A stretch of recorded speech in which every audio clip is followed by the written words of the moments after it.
je voulais très sincèrement te remercier, d'autant plus que j'ai le bonheur et le plaisir d'être de la même institution que toi, ESCP Business School. Pour mémoire, mais nul n'est parfait, tu es un ancien élève d'HEC, de Sciences Po, de l'ENA, et tu as également un doctorat en relations internationales. Tu es, si j'en crois ta biographie, entré au Quai d'Orsay en 1994 et tu as assumé les fonctions de conseiller technique auprès d'Hubert Védrine. Il y a pire carte de visite. Tu as été en poste à Berlin et justement à la représentation permanente auprès de l'Union européenne à Bruxelles. Tu es représentant permanent auprès de l'OSCE à Vienne et tu enseignes les relations internationales. Tu as même, et merci à toi, créé au sein de ESCP Business School le nouveau Master International Business et Diplomatie qui nous amène à pouvoir penser que nous avons avec toi un expert très éclairé de ces questions autour du conflit en Ukraine et c'est toi-même qui, je crois, a posé la question dans ton titre d'une possibilité de troisième guerre mondiale. Donc, à nouveau, grand merci. Nous allons t'écouter. Je vais un petit peu à mon habitude orchestrer les questions dans le chat. Je laisserai bien évidemment et à chaque fois que possible la possibilité à ceux qui auront posé les questions d'avoir la primeur de te les poser directement. Mais s'il y a une orchestration de ces questions, à ce moment-là, je me permettrai de le faire comme on le fait d'ordinaire. Merci encore et bienvenue parmi nous. Merci beaucoup Frédéric. D'abord, c'est une grande joie d'être effectivement avec un collègue de l'ESCP, puisqu'on dirige tous les deux des masters spécialisés à l'ESCP, y compris donc le mien qu'on a lancé l'année dernière, enfin en octobre dernier. Donc on est un peu la première promotion, un master business et diplomatie. Qui est aussi la résultante du fait que les questions géopolitiques sont de plus en plus importantes pour l'économie, pas seulement pour l'opinion publique et pour les diplomates. Alors effectivement, moi je suis originaire du Quai d'Orsay, donc j'ai derrière moi une carrière diplomatique. Je suis actuellement détaché à l'ESCP, donc j'ai toujours un lien avec le Quai d'Orsay. Donc je parle un peu plus librement parce que je suis dans un environnement académique et puis de temps en temps, je fais des conférences. Je suis aussi invité de temps en temps sur des chaînes télévisées, LCI par exemple. Donc voilà, je parle un peu plus librement, j'engage pas du tout la parole officielle. Mais évidemment, je suis aussi assez prudent dans ce que je peux exprimer. Et surtout si c'est enregistré. Donc voilà. Mais si jamais, en général, on distingue toujours les propos qui sont tenus un petit peu en public et qui sont susceptibles effectivement d'être diffusés, et puis des propos qui sont des propos selon les règles dites de Chatham House, c'est-à-dire qu'on se dit les choses entre nous. Donc là, effectivement, si c'est enregistré et rediffusé, bon, je considère que c'est plus des propos effectivement qui s'adressent à une audience plus large. Alors, bon, on a dit… Je te prie de bien vouloir m'excuser de t'interrompre. En réalité, la règle de Chatham House que tu rappelais est la règle que nous appliquons à l'IHEDN. Et il est bien évident que tu auras la pleine et entière propriété de cette vidéo et que libre à toi de préférer ne pas la diffuser si en tout cas ça nous permettait d'avoir, disons, des discussions plus ouvertes. Sache que nous respectons strictement cette règle et que la vidéo ne sera pas diffusée. Voilà, pardon. D'accord. Alors, bon, donc quand on a voulu, je dirais, définir un peu la thématique de cette intervention, on avait parlé de la guerre en Ukraine. Alors, la notion de troisième guerre mondiale, je trouve qu'elle est très ambiguë pour commencer. Je pense qu'il faut vraiment la mettre avec un point d'interrogation parce que bon, on a connu, après la Seconde Guerre mondiale, une très longue période qui était la période de la guerre froide. Et en fait, c'est à ce moment-là qu'il aurait dû avoir la troisième guerre mondiale qui finalement n'a jamais eu lieu. Et aujourd'hui, il n'est pas du tout évident, même si certains utilisent ce vocabulaire, des journalistes ou des intellectuels. Je pense par exemple à Emmanuel Todt, qui a fait récemment des interventions sur ce sujet. Je trouve que la Troisième Guerre mondiale a commencé, je trouve que c'est un peu excessif, ne fût-ce que parce que on redécouvre en réalité la dissuasion nucléaire. Et le but de l'arme nucléaire, c'est d'empêcher en fait qu'il y ait la guerre. Donc, c'est ce qui a changé fondamentalement la politique internationale après 1945 par rapport à la période d'avant 1945. C'est-à-dire qu'on ne peut pas envisager que des puissances se fassent directement la guerre, des puissances nucléaires, avec le risque d'escalade nucléaire qui va avec. Et ce serait totalement suicidaire pour l'humanité. Donc, on peut espérer que malgré toute l'irrationalité qu'il peut y avoir de se livrer à des conflits armés, on peut espérer qu'on évitera justement le passage à une guerre nucléaire, à une escalade nucléaire. Et je pense que dans le conflit ukrainien, j'y reviendrai tout à l'heure, cette question nucléaire, elle réapparaît en fait, elle fait sa réapparition avec justement des mises en garde de ne pas utiliser l'arme nucléaire, au contraire de la part de la Russie, une forme de chantage nucléaire. Mais on voit bien que l'objectif, c'est quand même d'éviter de circonscrire le conflit et d'éviter que le conflit devienne un conflit entre puissances dotées de l'arme nucléaire avec l'escalade nucléaire qui va avec. Donc, de ce point de vue-là, moi, je pense qu'il n'y aura pas de troisième guerre mondiale. Je pense que c'est évidemment excessif. On peut éventuellement parler de nouvelle guerre froide, mais ça me paraît très, très, très excessif de parler d'une nouvelle guerre mondiale. Et évidemment, il faut l'empêcher parce que si elle avait lieu, elle serait totalement suicidaire pour l'humanité. Quand on regarde les arsenaux nucléaires, ils restent considérables, hein, des milliers de têtes nucléaires du côté américain et du côté russe, et des arsenaux qui se développent du côté chinois, par exemple, mais aussi d'autres puissances nucléaires dans le monde. Donc, on y reviendra si vous voulez. Pour, j'irais faire un paysage un peu plus global sur la situation dans laquelle on se trouve aujourd'hui, je pense qu'il faut d'abord venir, bon, la guerre en Ukraine, évidemment, concentre notre attention, mais je pense qu'il faut prendre un petit peu de distance, un peu de champ. Et ce qui est absolument central aujourd'hui dans la structuration des relations internationales, moi je suis un spécialiste de relations internationales, j'ai écrit des livres là-dessus, c'est vraiment l'affrontement entre la Chine et les États-Unis. C'est ça qui est tout à fait structurant. On retrouve petit à petit un monde un peu bipolaire, un monde polarisé. Alors tout ça a été théorisé dans un livre qui est un livre écrit par Graham Allison, que vous connaissez sans doute, Le piège de Thucydide. Est-ce que les États-Unis et la Chine pourront éviter la guerre? Donc, la thèse de Graham Allison, qui reprend cette question du piège de Thucydide, qui remonte à l'analyse faite par Thucydide de la guerre du Péloponnèse, c'est de dire que lorsqu'une puissance est dominante dans le monde, ce qui est le cas aujourd'hui des États-Unis, et qu'une puissance menace de la dépasser, on se retrouve avec un conflit qui est inévitable. Et si vous avez lu le livre de Graham Allison, moi je vous en recommande vraiment la lecture parce que ça fait partie un peu des grands livres qui marquent un peu des époques successives comme la fin de l'histoire, le choc des civilisations, etc. Donc c'est vraiment un livre intéressant et Graham Allison, ce livre a quelques analyses de cas historiques où vous avez comme ça ce basculement entre une puissance hégémonique et une puissance qui la dépasse, qui est en train de la dépasser. Et il montre que dans la plupart des cas, ça débouche sur une guerre. Et il dit, bon, alors évidemment, là, il dit qu'il faut essayer d'éviter cette guerre, et il donne un peu tous les risques qu'il peut y avoir de guerre. Donc, la thèse de Graham Allison, elle a déjà été en fait lancée sur le marché, si je puis dire, des idées en 2015. Je crois qu'il en avait fait un article pour The Atlantic.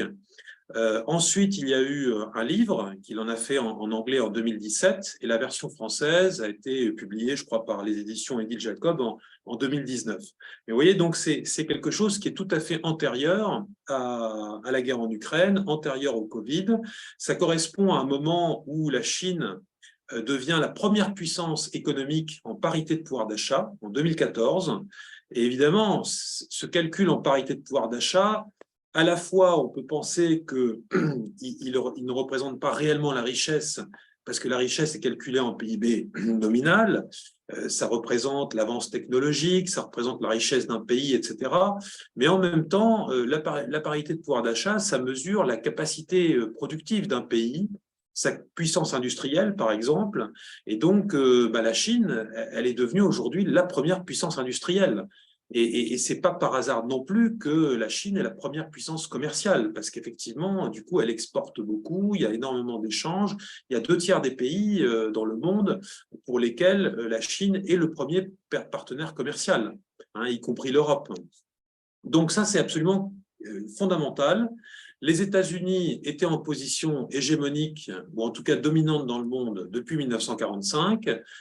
Évidemment, cette hégémonie ou cette domination était contestée du temps de la guerre froide par l'Union soviétique, mais néanmoins, il y avait quand même, quand vous regardez les institutions économiques internationales, etc., c'était quand même dominé par les États-Unis. La richesse, c'était quand même dominé par les États-Unis, la technologie. Et donc aujourd'hui, on est face à une puissance chinoise qui se développe, qui est déjà la première puissance en parité de pouvoir d'achat, qui va peut-être devenir la première en termes nominaux, compte tenu de sa population, qui rattrape aussi son retard technologique et qui se développe énormément au niveau des armements. Déjà aujourd'hui, le budget militaire de la Chine, c'est supérieur à l'ensemble des budgets militaires de l'Union européenne. Donc, on est vraiment avec une rivalité stratégique qui est en train de se mettre en place et qui est absolument centrale. Et ça, c'est une différence avec la guerre froide, c'est-à-dire que au temps de la guerre froide, l'Europe était au milieu du jeu. C'était l'Union soviétique contre les États-Unis et l'Europe était divisée et le théâtre central, c'était l'Europe en réalité. Même s'il n'y a jamais eu de guerre pendant 40 ans, tous les autres théâtres étaient au fond périphériques, depuis la guerre de Corée jusqu'à la guerre du Vietnam, etc. Aujourd'hui, on est avec un théâtre central qui est dans le Pacifique. Et donc, c'est là que se concentre cette bipolarisation, cette relation de rivalité stratégique entre les États-Unis et la Chine. On n'en est qu'au début et on est en train de redécouvrir complètement la géopolitique. C'est absolument central, avec les États-Unis qui sont en position plutôt insulaire, la Chine, qui est plutôt une puissance continentale parce qu'elle est ancrée dans l'Eurasie, mais elle a aussi une dimension maritime qui est très importante, donc l'opposition de la mer et de la terre, le contrôle des mers, la logique du containment, qui était une logique absolument centrale dans la politique étrangère américaine à partir du début de la guerre froide. Si vous regardez les routes de la soie, les nouvelles routes de la soie chinoises qui ont été lancées en 2012-2013, c'était aussi un projet géopolitique. Ça consiste à arrimer à la Chine des pays par des voies maritimes, par des voies terrestres. Aujourd'hui, on parle de stratégie Indo-Pacifique. La France a lancé une stratégie Indo-Pacifique. L'Europe a lancé une stratégie Indo-Pacifique. Tout ça, on parle d'un Indo-Pacifique libre et ouvert. Et puis, vous avez des conflits dans ce théâtre qui sont absolument cruciaux. Je pense évidemment à la question de Taïwan, parce qu'évidemment, c'est là que pourrait s'opérer, et on le voit à travers les visites de responsables américains à Taïwan, l'extrême susceptibilité de Pékin à propos de Taïwan, c'est là-dessus que pourrait avoir lieu un conflit réel entre les deux superpuissances, en tout cas indirect. Et évidemment, quand la guerre d'Ukraine a commencé, on s'est tout de suite posé la question de savoir si elle n'allait pas s'étendre justement à Taïwan. Donc ça, c'est classique. Et puis on oublie un petit peu plus, parce que c'est peut-être un peu moins dans notre radar, mais la Corée. On a le SCP actuellement une personnalité coréenne, M. Song, qui est en séjour académique, et c'est intéressant d'avoir son regard parce que justement, lui, il vient de Corée du Sud. Et voilà, la Corée du Sud est dans une situation très, très inconfortable entre l'alliance américaine, une péninsule coréenne divisée, la proximité de la Chine. Et donc, ce conflit de Corée, il n'est que gelé depuis 1953. On a eu un armistice, mais techniquement, on est toujours en état de guerre, avec des forces américaines qui sont en Corée du Sud, une Corée du Nord qui est tentée d'épouser un petit peu les positions de la Russie sur l'Ukraine, etc. Donc, on est vraiment là, je dirais, d'un point de vue un peu structurel, dans le centre du théâtre stratégique mondial. Et il faut en être bien conscient parce que, du coup, l'Europe se retrouve un petit peu périphérique par rapport à ça. Et donc, il faut bien même remettre un petit peu l'église au milieu du village, si je puis utiliser cette expression. C'est vraiment classique. Le deuxième point que je voudrais aborder pour décrire un petit peu l'environnement géopolitique actuel, c'est qu'on est, on est de plus en plus dans un affrontement de valeurs. Alors moi, quand j'enseigne un petit peu les relations internationales et les systèmes internationaux, il y a évidemment les équilibres géopolitiques, il y a les alliances, il y a les institutions, il y a le droit, il y a tout ça, mais il y a aussi l'idéologie et les valeurs. Et ça, bon, dans la guerre froide, c'était relativement simple. On avait le capitalisme, enfin le camp occidental, et puis on avait le communisme en face. Et puis ça s'est un petit peu compliqué avec le non-alignement, mais grosso modo, les pays n'échappaient pas ou avaient beaucoup de mal à échapper à cette espèce de catégorisation entre le camp occidental, libéral, et puis le camp communiste. Dans l'entre-deux-guerres, on avait trois valeurs qui se battaient, hein. C'était le camp nationaliste fasciste, le camp démocratique, la démocratie occidentale, et puis le camp communiste avec l'Union soviétique. Donc on avait une espèce de tripartition dans les valeurs, donc ça rendait le système international extrêmement compliqué. Et là, je trouve qu'aujourd'hui, dans notre monde, bon, après la guerre froide, on a pu penser que les valeurs libérales seraient hégémoniques. C'était la théorie de la fin de l'histoire de Fukuyama, où on pensait qu'effectivement, la démocratie, avec l'élargissement de l'OTAN, elle faisait des progrès un peu partout. On faisait du nation building un peu partout dans des pays qui avaient été très longtemps en conflit, que la démocratie allait s'étendre. Et en fait, on est en train aujourd'hui de retrouver une situation où d'un côté, vous avez des démocraties, et de l'autre côté, mais qui aujourd'hui représentent moins de la moitié du monde. Alors c'est compliqué parce qu'il y a différents rapports, il y a différentes façons de compter. Moi, j'utilise avec mes étudiants souvent la carte de l'organisation Freedom House. Freedom House est une organisation non gouvernementale qui avait été créée par la femme du président Roosevelt en 1941 et qui classe les pays. Voilà, les Américains sont très bons dans les classements, dans les rankings. Et donc, il y a les pays libres, il y a les pays non libres et il y a les pays partiellement libres. Et donc, les pays libres aujourd'hui, ça représente à peine la moitié des pays du monde. Donc, la plupart des pays sont soit partiellement libres, soit non libres. Et ça se dégrade. Ça se dégrade parce que si vous regardez par exemple l'Inde, je crois qu'elle est passée, alors je ne sais pas si c'est l'an dernier ou il y a 2 ans, du statut de pays libre à partiellement libre. On a souvent dit que l'Inde était la plus grande démocratie du monde, mais vous voyez que ce n'est pas du tout évident avec Modi, le nationalisme hindou, etc.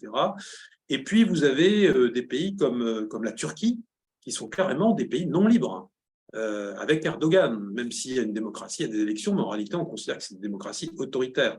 Donc, on a un vrai sujet là-dessus. D'un côté, le camp démocratique libéral, et de l'autre côté, alors, est-ce qu'il faut dire qu'il y aura un camp autoritaire, un camp d'autocratie, comme on le dit parfois chez certains intellectuels, dans les médias, qui serait entraîné en quelque sorte par la Russie et la Chine? Moi, je trouve que ce qui est intéressant dans le système de valeurs, c'est la montée en fait du nationalisme. Et ça nous ramène à un monde qui est le monde d'avant 1914. C'est-à-dire que vous aviez avant 1914 des démocraties, hein, mais fondamentalement, vous aviez énormément de nationalisme. Les pays étaient très nationalistes, et ça, on le voit à beaucoup d'égards. Donc, cette domination américaine, qui était la domination d'un ordre occidental libéral, elle est quand même aujourd'hui de plus en plus contestée, elle est de plus en plus fragile, et même à l'intérieur de ce camp démocratique, on voit que la démocratie a du mal parce qu'il y a la montée des populismes, on voit Trump, on voit Orban, on voit le PiS en Pologne, et puis chez nous aussi, hein, dans des tas de pays, donc c'est un vrai problème. On a un système aujourd'hui d'alliance qui reste dominé par les États-Unis et leur système d'alliance, qui ne couvre pas tous les pays, mais enfin, l'essentiel du camp occidental, défini, je dirais, dans le sens un peu étroit, fait partie du système d'alliance américain. Donc c'est l'OTAN, mais c'est aussi l'alliance avec le Japon, avec la Corée du Sud, avec l'Australie. On l'a vu à l'occasion du pacte AUKUS. Donc ce système aujourd'hui reste dominé par les États-Unis, mais on pourrait très bien avoir plus tard des alliances un petit peu alternatives qui se créent. C'est ce qui s'est passé. Alors, Kissinger compare souvent le système d'alliance américain. Dans son livre Diplomatie, il avait défendu la diplomatie de Bismarck, parce que Bismarck avait créé un système d'alliance qui était favorable à l'Allemagne. Et c'est un peu la situation du système d'alliance américain qui est favorable aux États-Unis. Mais finalement, l'Europe s'est scindée entre deux systèmes d'alliance jusqu'à la Première Guerre mondiale.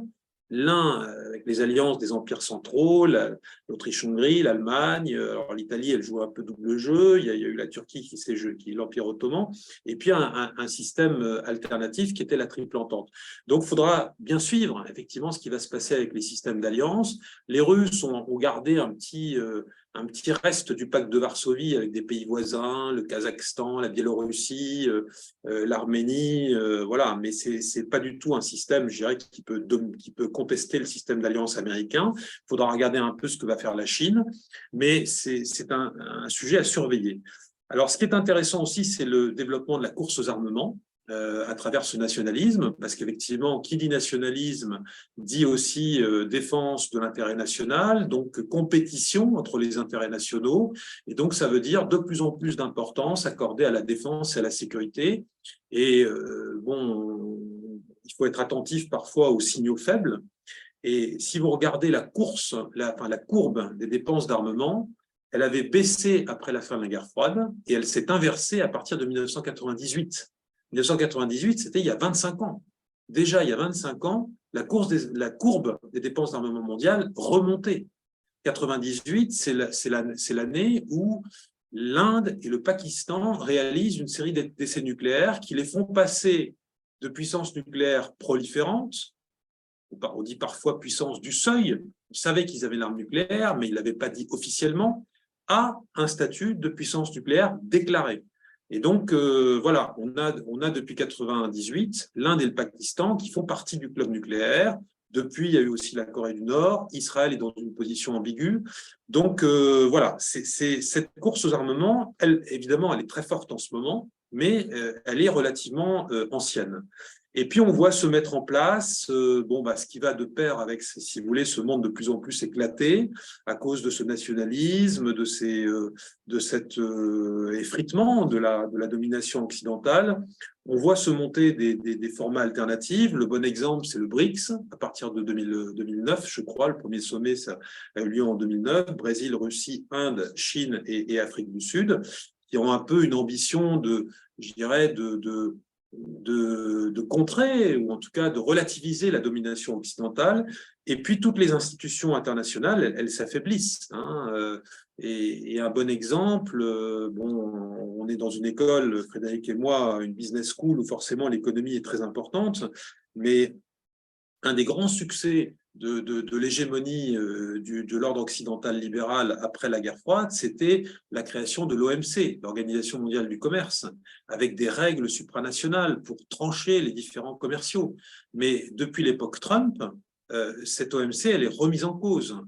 Les Américains ne veulent plus nommer les juges, et donc, du coup, on a un vrai problème de respect des règles au niveau du commerce international, et ce n'est pas l'administration Biden qui est revenue là-dessus. Donc, on a un vrai sujet par rapport à ça. On a en fait des règles de droit international, une mondialisation qui ont tendance un petit peu à s'effacer derrière cette compétition de puissance, ces rapports de force, ce retour à la course aux armements et ce nationalisme. Alors, j'en viens maintenant à la guerre en Ukraine, parce qu'évidemment, une fois qu'on a planté un peu le décor, comment est-ce qu'on peut lire la guerre en Ukraine? Alors, je crois qu'on y retrouve en fait trois éléments qui sont assez caractéristiques de ces tensions de plus en plus fortes sur la scène internationale. D'abord, un affrontement géopolitique entre la Russie et l'Occident. Alors, évidemment, on dit que la Russie... elle n'a pas fait le deuil de son empire, qu'elle a un comportement impérialiste, colonial, et évidemment tout cela est vrai, mais c'est vrai aussi que la Russie, elle combat l'influence occidentale. Donc on a le heurt, si vous voulez, géopolitique à travers l'Ukraine. avec la question de savoir voilà, où se situe l'Ukraine, et qui était un petit peu dans un entre-deux.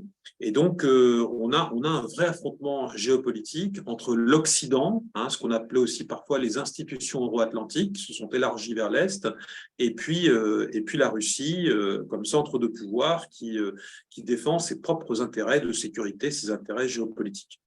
Donc ça, c'est un premier niveau d'analyse. Le deuxième niveau d'analyse, c'est évidemment un affrontement de valeurs, c'est-à-dire que la Russie, voilà, c'est un pays, c'est un régime autoritaire qui ne respecte pas les droits de l'homme, qui devient de plus en plus liberticide. C'est une évolution profonde. Poutine n'a jamais quitté le pouvoir, même quand il était plus président, il était Premier ministre par derrière. Les services de sécurité, certains disent que c'est un régime mafieux, je ne sais pas si l'expression est tout à fait correcte, mais en tous les cas, voilà, on a un régime qui n'est pas du tout les standards démocratiques, et nos régimes à nous, ils sont fondés sur des valeurs libérales, des valeurs démocratiques, et on voit bien que nous, en soutenant l'Ukraine, et puis l'Ukraine en se réclamant de nos valeurs, on en a fait un combat un peu idéologique entre la démocratie et puis l'autoritarisme. Et le troisième niveau de lecture, c'est un heurt de nationalisme. C'est-à-dire que vous avez un nationalisme russe. Je pense qu'il y a derrière l'attitude de la Russie, voilà, la Russie de toujours, sa grandeur, sa puissance, et en face, un nationalisme ukrainien qui, tout simplement, se bat pour sa liberté, pour son indépendance, pour sa souveraineté. Et c'est comme ça que beaucoup de nations en Europe sont nées, parce qu'il y a eu ce nationalisme, cette autodétermination des peuples, ce droit des peuples à disposer d'eux-mêmes. Et là, on est plus dans un heurt de nationalisme, avec le problème de savoir qui est ukrainien, qui est russe, quels sont les territoires qui sont ukrainiens ou sont russes. Ça, je dirais, c'est une vraie question qu'on doit avoir en tête si on veut imaginer une sortie de ce conflit. Pour moi, ce conflit évoque beaucoup en fait la désintégration de la Yougoslavie. Vous aviez aussi le heurt entre un nationalisme serbe, et puis vous aviez aussi un nationalisme du côté croate et aussi du côté bosniaque, parce que la Yougoslavie, si elle a éclaté, c'est parce qu'il y avait un nationalisme dans toutes les républiques, et que cette idée fédérale yougoslave, à un moment donné, elle s'est trouvée débordée, dépassée par cette montée des nationalismes dans la Yougoslavie. Et ce qu'on n'a pas connu dans l'URSS ou dans la post-Union soviétique après 1991, eh bien, on est peut-être un petit peu en train de le connaître aujourd'hui. Les conflits avaient été très limités, mais aujourd'hui, on a vraiment le heurt entre deux nationalismes. Alors, quelles sont les options pour la sortie de ce conflit? C'est très difficile, en fait, à imaginer une sortie aujourd'hui, parce que est-ce que la sortie, c'est la défaite de la Russie, ou est-ce que c'est l'échec de la Russie? On évite d'utiliser le terme défaite, même si certains Américains l'ont utilisé. On a parlé d'échec stratégique, de défaite stratégique. Bon, la difficulté, c'est qu'on ne peut pas défaire la Russie, qui est une puissance nucléaire. Donc, on est obligé voilà, on sera forcément limité dans la guerre qu'on peut mener. On ne peut pas mener la guerre directement. On ne peut pas faire comme on a fait avec la Serbie de Milosevic, bombarder Belgrade, et ensuite Milosevic est obligé de reconnaître l'indépendance du Kosovo. Ça ne marche pas comme ça. Donc voilà, c'est un vrai sujet. Est-ce que la défaite de la Russie est envisageable ? Au moins indirectement, parce que par exemple les Ukrainiens réussiraient une contre-offensive, mais ça veut dire quoi? Est-ce qu'ils vont reprendre l'ensemble de leur territoire, y compris la Crimée? Est-ce que le but du soutien occidental, c'est éventuellement à un moment donné de changer le régime russe? Vous voyez, ça renvoie un petit peu à des expressions qu'a utilisé Biden en disant que Poutine était un boucher, etc., ou maintenant la Cour pénale internationale qui a envoyé un mandat d'arrêt. Donc, si vous voulez, on a une vraie interrogation par rapport à cette perspective-là et à sa faisabilité et son aboutissement éventuel. La deuxième option, c'est évidemment que l'Ukraine soit battue. Alors, heureusement, l'Ukraine a résisté à l'invasion russe. D'ailleurs, les Russes, au départ, je ne suis pas sûr qu'en fait, ils voulaient vraiment mener une guerre. Visiblement, ils pensaient qu'ils allaient réussir à changer le régime et puis qu'ensuite, les troupes qui rentraient allaient défiler à Kiev et que tout se passerait bien. Mais en réalité, ça ne s'est pas du tout passé comme ça. Et évidemment, l'enjeu pour les Occidentaux, et à commencer par les Ukrainiens eux-mêmes, c'est évidemment d'avoir une sortie de la guerre qui protège l'Ukraine, qui garantisse son indépendance, sa souveraineté, parce que, voilà, je pense que maintenant, c'est quand même très clair que les Ukrainiens n'ont pas envie d'appartenir à une entité politique dominée par la Russie. Et puis, il y a évidemment un scénario qui serait un scénario un peu intermédiaire, qui serait, si ça n'est ni la défaite de la Russie, ni la défaite de l'Ukraine, ce serait le scénario d'un statu quo, c'est-à-dire à un moment donné, on arrête les compteurs, on arrête les frais, on fait un cessez-le-feu. Alors, il faut se souvenir que, justement, je faisais allusion à M. Song, qui est à l'ESCP, qui a fait des papiers sur la comparaison entre la guerre en Ukraine et la guerre de Corée. Et c'est vrai que la guerre de Corée, elle avait commencé comme ça par des grands mouvements dans un sens et dans l'autre. Et puis ensuite, elle s'est terminée par une guerre d'attrition qui a duré à peu près 2 ans, jusqu'au moment où on a fait un armistice qui n'a jamais été suivi d'un traité de paix. Alors, est-ce qu'à un moment donné, on peut imaginer un armistice ? Je pense qu'aujourd'hui, dans les conditions actuelles, c'est difficile de le faire parce que on voit bien que si on gèle les fronts, on reconnaît en fait un avantage à Poutine, qui a quand même saisi du territoire, qui a dû en perdre, mais qui a quand même arrondi son territoire, le territoire qu'il contrôle. Donc on sent bien que c'est quand même une façon de lui faire des concessions. C'est un peu comme ça que ça s'est terminé d'ailleurs la guerre en Géorgie en 2008. Où est-ce qu'il faut attendre? Ben voilà, se préparer à un conflit long, tenir le coup, puis peut-être que si Poutine à un moment donné part, meurt, etc., ce sera plus facile ensuite pour envisager une espèce de compromis. Alors je termine sur ma présentation pour dire un petit mot de l'Europe. Parce qu'évidemment, voilà, l'Europe n'est peut-être plus au centre du jeu, mais enfin, ça reste quand même évidemment un ensemble important par la politique, par l'économie, puis aussi parce qu'on a cette guerre en Ukraine à nos portes dans laquelle on est vraiment engagé. Alors l'Europe, elle est engagée dans cette guerre en Ukraine de façon quand même très unanime, y compris avec un soutien fort des opinions publiques, ce qui fait qu'on peut parler, bon, j'ai fait un papier sur ce sujet à la Fondation Robert Schuman en début d'année, on peut parler d'une puissance libérale, c'est-à-dire que l'Europe, elle fait à la fois preuve de puissance, dans le sens où elle a une réaction extrêmement ferme, elle utilise l'instrument des sanctions économiques de façon très très résolue. On a sanctionné, si vous regardez les sanctions, on a quasiment mis sous sanction la moitié du commerce entre la Russie et l'Europe. Donc c'est pas l'intégralité, mais c'est quand même important. On a montré notre capacité à se passer des hydrocarbures russes, qui quelque part nous aide aussi à accélérer notre transition énergétique. Donc je trouve qu'il y a quand même une union, une unité, une puissance.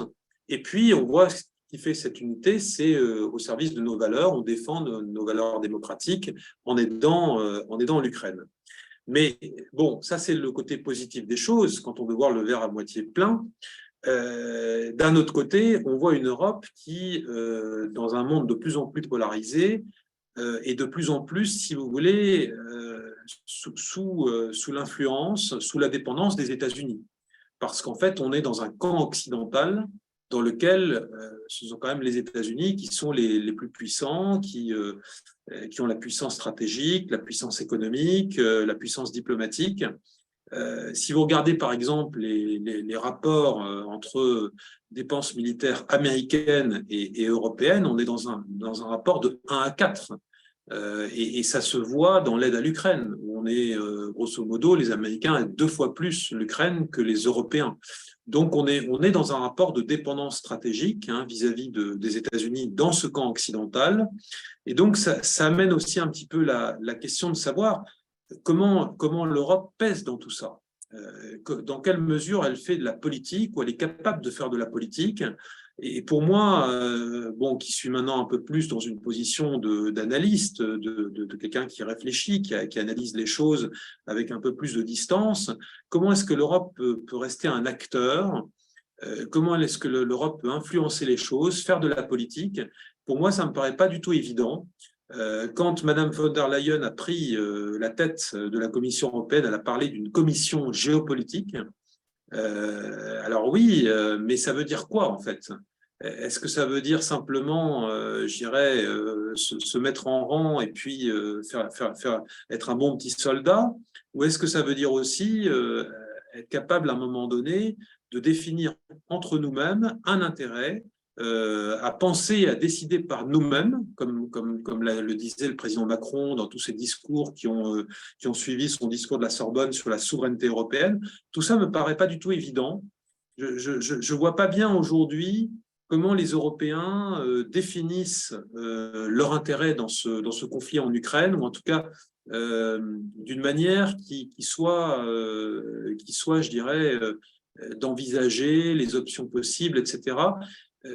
J'étais très frappé du fait que, par exemple, Blinken, dans une intervention récente devant le Congrès américain, dise que à un moment donné, il faudra peut-être envisager une négociation sur les frontières de l'Ukraine. J'ai trouvé ça très intéressant que Blinken dise ça dans une intervention publique devant les représentants du Congrès. Et bon, en Europe, je ne sais pas si on se pose ces questions-là, mais on ne le voit pas dans le débat, on ne le voit pas dans les interventions. Je ne vois pas bien non plus aujourd'hui comment on se fixe ensemble nos objectifs, etc.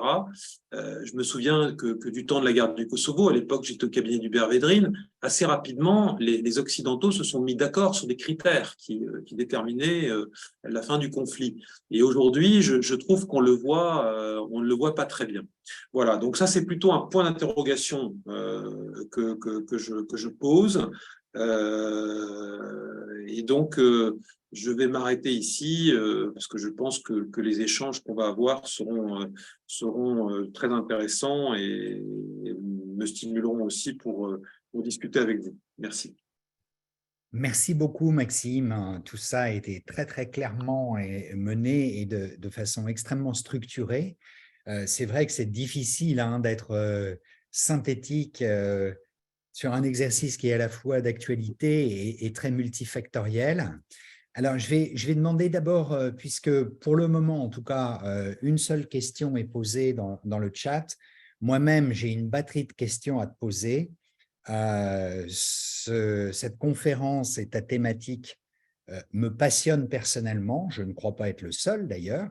Mais en tout cas, si peu de questions se faisaient jour, je crois que j'aurais suffisamment de questions pour nourrir nos échanges. Et j'aimerais beaucoup avoir le point de vue d'un ami et collègue, mais aussi d'un spécialiste que je ne suis pas, sur des questions qui me travaillent, qui me tarabustent un peu. Alors, Christophe, voulez-vous poser votre question qui est, moi, si je puis me permettre, un peu technique, mais qui a probablement un intérêt actuel et géostratégique. Christophe Auger? Oui, est-ce que vous m'entendez? Oui, très bien. Oui, bonsoir, merci pour cette conférence. J'avais cru comprendre que post-éclatement de l'Union soviétique, c'était les Ukrainiens qui entretenaient l'arsenal nucléaire russe. Compte tenu du début de la guerre en 2014, les relations entre les deux pays à ce niveau-là ont cessé. Et aujourd'hui, en fait, est-ce que nous savons qui aurait entretenu cet arsenal nucléaire? Et grosso modo, derrière, c'est, bon, Vladimir Poutine use toujours de cette menace, mais est-elle effective? Merci.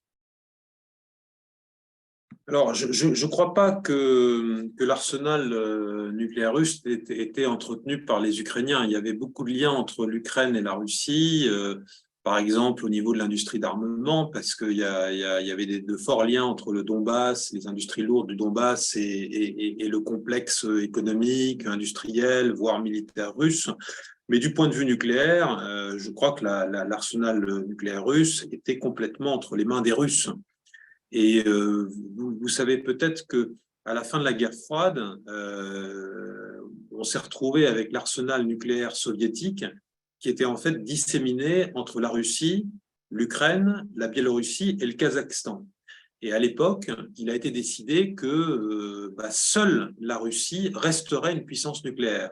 Parce que d'un point de vue juridique, la Russie, en fait, n'était pas un nouvel État. ça a été considéré comme un État continuateur de l'Union soviétique. Et donc, du coup, la Russie est restée dans le Conseil de sécurité, elle est restée dans le traité de non-prolifération nucléaire, donc comme la continuation de l'URSS, comme étant une puissance nucléaire reconnue, officielle. Et donc, seule la Russie a eu le droit de rester une puissance nucléaire.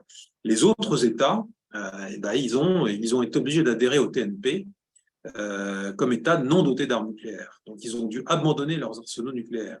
Alors, ce qui fait d'ailleurs que la Russie, à l'époque, a dû prendre des engagements avec d'ailleurs, je crois que c'était les États-Unis et le Royaume-Uni, consistant à dire, à garantir l'intégrité territoriale des pays voisins.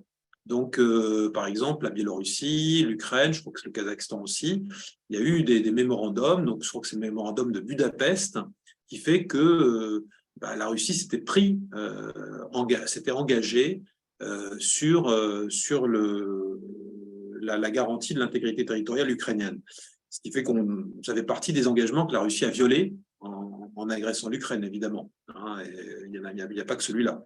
Mais voilà, donc du coup, voilà, la Russie est une puissance nucléaire toute seule. Les autres ne le sont pas.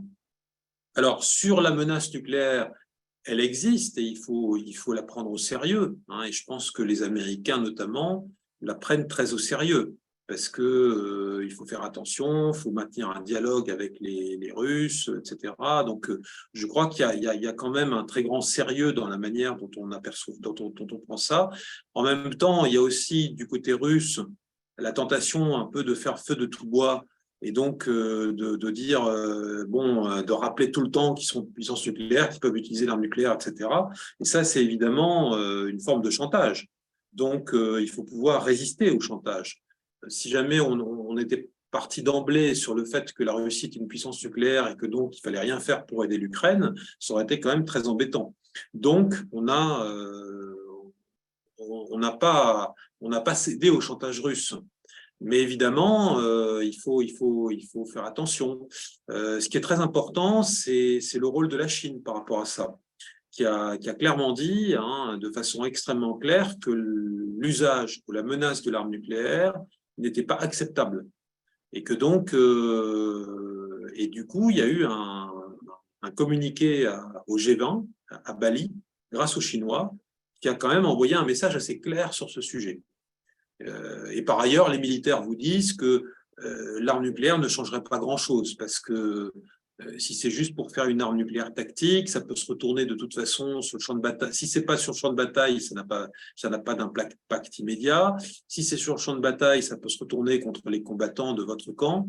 Donc, c'est pas une arme de champ de bataille, le nucléaire, même si les militaires parfois s'amusent à faire comme si ça pourrait l'être. Donc, le nucléaire, il a quand même d'abord une fonction dissuasive. Et voilà, donc faut prendre ça au sérieux. Il faut bien écouter ce que dit l'autre. Il faut évidemment observer ça de très près. Il faut pas non plus se laisser intimider. Mais on peut espérer que le conflit ukrainien ne se terminera pas par la première utilisation d'armes nucléaires depuis 1945. Maxime, si tu me permets de poser une question et on continuera sur l'armement et l'arsenal, puisque Vincent a une question de mon point de vue très intéressante à poser. Une question de Béotien, et je pense qu'il y a des vrais spécialistes dans l'Assemblée qui nous écoutent. Est-ce que l'armement n'a pas évolué? C'est-à-dire qu'en fait, la menace nucléaire ne serait pas blanche ou noire, elle pourrait être, si j'ose dire, plus chirurgicale, plus délimitée, moins puissante, cibler certaines régions ou certains champs de bataille en particulier. Est-ce que cette remarque est nulle et infondée, ou est-ce que l'équipement et l'armement a fait des progrès, si j'ose dire, dans des frappes, disons, plus chirurgicales? Alors moi, je suis pas un spécialiste de la chose militaire et bien sûr qu'on a fait des progrès. Mais est-ce qu'il y a des cas, des wargames en quelque sorte, où on pourrait se dire que lancer une arme nucléaire quelque part donnerait un avantage à la Russie? J'ai jamais entendu les militaires le dire. Hein. J'ai plutôt entendu les militaires dire que l'arme nucléaire n'apporterait pas un avantage stratégique sur le champ de bataille. Alors, il peut y avoir beaucoup de choses. Hein. Il peut y avoir, par exemple, la mise en alerte des forces de la dissuasion. Ça, ce serait un premier signal. Il peut y avoir, à un moment donné, la reprise des essais nucléaires. Vous savez que les essais nucléaires sont suspendus depuis les années 90. Donc, les grandes puissances nucléaires ne font plus d'essais nucléaires. Hein, depuis que la France avait fait les siens au début de la présidence Chirac. Et ensuite, la France avait rallié le traité d'interdiction des essais nucléaires qui n'est jamais entré en vigueur, mais ce moratoire est respecté par les puissances nucléaires. Le seul pays qui a fait des essais, alors c'était l'Inde et le Pakistan en 98, on en a parlé, et puis c'est la Corée du Nord qui est devenue une puissance nucléaire officielle en 2006 et qui, elle, a continué à en faire régulièrement, qui prépare peut-être, je crois qu'on en est au 9e essai nucléaire. Donc voilà, on pourrait imaginer que les Russes, à un moment donné, fassent un essai nucléaire pour rappeler qu'ils sont une puissance nucléaire, c'est une sorte de signal politique. On peut imaginer aussi qu'ils fassent exploser un engin nucléaire quelque part, en mer Noire, ou dans un endroit où ça ne ferait pas de dégâts immédiats, mais ça rappellera qu'ils peuvent utiliser l'arme nucléaire, une sorte un peu ultime avertissement, vous voyez. On peut imaginer comme ça différents scénarios. Alors moi, je ne suis pas du tout si vous voulez, dans les états-majors qui réfléchissent à ces différents scénarios, à ces différentes possibilités. Mais c'est clair que le choix dans le nucléaire, c'est pas entre on est tous détruits, l'humanité est anéantie, et puis on est simplement dans la dissuasion. Il y a évidemment un éventail. Et pendant la guerre froide, on avait justement déployé des armes tactiques, des armes d'ultime avertissement dans la dissuasion, et la France considère encore que l'ultime avertissement, ça fait partie de sa stratégie de dissuasion. Donc, on peut envisager différents scénarios. Hein. Mais quant à l'idée que aujourd'hui, il y aurait un usage chirurgical de l'arme nucléaire qui permettrait d'emporter un avantage sur le champ de bataille. Pour le moment, personne, en tout cas moi, me l'a confirmé. Donc, je serai un peu prudent par rapport à ça. D'accord. Je me permets d'user de mon privilège parce que tu faisais référence à un moment à la Corée. Alors, il se trouve que j'ai découvert, en fait, ou redécouvert le conflit coréen sur un excellent documentaire, de mon point de vue, sur Arte, qui vaudra ce qu'il vaudra par rapport aux spécialistes que tu es. Mais ce que j'ai redécouvert, c'est qu'en fait, la Corée a été, comment dire, pratiquement envahie, puis pratiquement envahie par une partie, puis pratiquement envahie par une autre, et qu'à la fin des fins, finalement, la guerre de Corée nous permet, si on s'en souvient, de redécouvrir les conflits entre la Chine et les États-Unis, où les États-Unis et le général MacArthur avaient évoqué, pour ne pas perdre complètement le terrain, un conflit nucléaire possible jusqu'en Chine, si j'ai bien compris. Absolument. Donc, tu vois, la menace nucléaire peut être aussi un argument, y compris jusque. Alors, c'est vrai que les équilibres nucléaires n'étaient pas du tout les mêmes et que les États-Unis avaient le privilège d'un monopole nucléaire, mais que malgré tout, c'est cette menace-là qui semble avoir emporté le morceau. Oui, alors les Américains ont envisagé effectivement, je crois, à 2 reprises d'utiliser l'arme nucléaire, même au niveau de Truman. C'est ce que me racontait M. Song à l'ESCP. Mais évidemment, ils étaient dans une situation où ils avaient une totale supériorité de l'arme nucléaire. Donc, ils pouvaient envisager, d'ailleurs, c'était la doctrine à l'époque qui était en vigueur aux États-Unis, c'était la doctrine des représailles massives. C'est-à-dire qu'eux, ils considéraient qu'à un moment donné, si on les attaquait, ils seraient capables de détruire totalement par l'arme nucléaire une puissance adverse. Aujourd'hui, on est dans une situation différente parce qu'on ne peut pas. Les représailles massives aujourd'hui, c'est la dissuasion. C'est-à-dire qu'on a la capacité de se détruire mutuellement ou de se faire de tels dégâts que le jeu n'en vaut pas la chandelle. Donc, il faut quand même être prudent. La Russie, pour le moment, elle joue avec cette menace. mais de façon quand même très subtile, c'est-à-dire que voilà, Medvedev par exemple en parle, mais c'est plutôt pour envoyer des signaux politiques. Vous avez des gens, parfois des présentateurs télévisés ou des personnalités politiques russes qui utilisent cette menace. Donc on ne peut pas dire aujourd'hui qu'on est vraiment dans un chantage nucléaire immédiat. Ce que je sais, parce qu'encore une fois, je suis pas dans les états-majors, mais c'est que on n'a pas détecté une mise en alerte des forces nucléaires russes. Donc, probablement qu'on travaille sur des scénarios possibles, qu'est-ce qui pourrait se passer, mais je ne crois pas que on soit aujourd'hui dans une véritable option d'utiliser l'arme nucléaire. J'ai pas l'impression. Mais on sait que c'est quand même un frein à l'escalade. Parce que, voilà, si on s'approchait d'une situation où les Russes considéraient leurs intérêts vitaux mis en cause, c'est assez ennuyeux quand même. Donc on a besoin d'avoir ça dans notre tête, dans nos calculs, mais encore une fois, sans pour autant se laisser intimider. Parce que il faut quand même soutenir l'Ukraine et que si on faisait rien contre la Russie nucléaire, eh bien, on donnerait un avantage énorme et la conséquence serait d'ailleurs totalement désastreuse parce que ça inciterait des tas de pays à se doter d'armes nucléaires.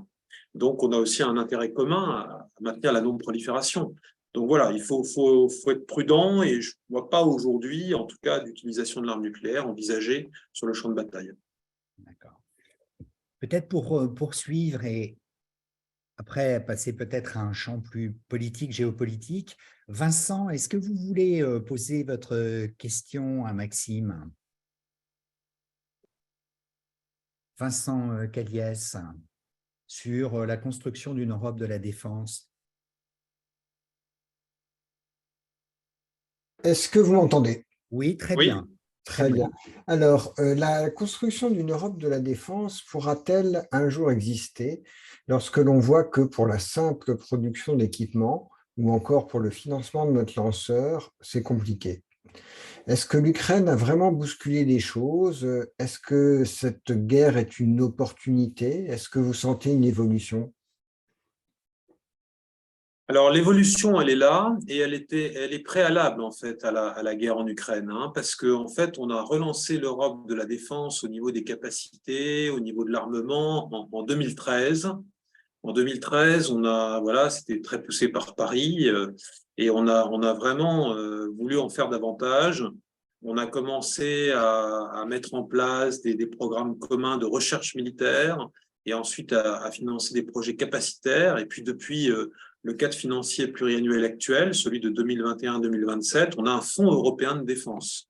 Et on a franchi un pas avec la facilité européenne de paix qui finance des livraisons d'armes à l'Ukraine. Mais voilà, l'idée, c'est de rembourser aux États les armes que les États livrent à l'Ukraine. Donc, c'est pas non plus complètement une intégration, hein. Si vous voyez le Fonds européen de défense, c'est 1 milliard d'euros par an. 1 milliard d'euros par an sur 200 milliards, vous voyez, c'est quand même pas énorme. Donc, ça permet de financer des choses en commun, mais on est encore très loin, vous voyez, d'un budget européen de la défense complètement intégré. Ce qui est nouveau, c'est que l'Europe en fait beaucoup plus qu'au temps de la guerre froide. Ce qui est nouveau, c'est que l'Union européenne est directement maintenant impliquée là-dedans. Et quand je dis l'Union européenne, c'est la Commission européenne, avec toute sa puissance de feu, sa bureaucratie, ses institutions, ses capacités de financement, ses capacités de mise en réseau. Donc ça, c'est très important. C'est une direction générale qui est dans le portefeuille du commissaire Thierry Breton. Donc tout ça est fondamental. C'est des évolutions qui sont majeures. Est-ce que ça va aboutir à véritablement rationaliser la production européenne d'armement? Est-ce que vraiment on va faire des pas complètement nouveaux dans des projets communs? C'est pas encore tout à fait acquis. Je crois que par exemple, le chiffre général, c'est que les Européens ont à peu près 180 systèmes d'armes, là où les Américains en ont 30.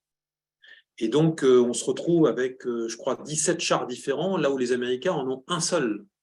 Et même chose pour les avions, voilà, les types de blindés, les frégates, les sous-marins. Bon. Donc, on a un gros enjeu à éventuellement construire des prototypes communs. Maintenant, ça pose des tas de questions. Ça pose des questions sur la répartition de la production, parce qu'on est quand même dans une industrie qui est très, très souveraine, avec des intérêts nationaux très forts. Et donc, bon, bah, voilà, chacun veut avoir un peu son retour.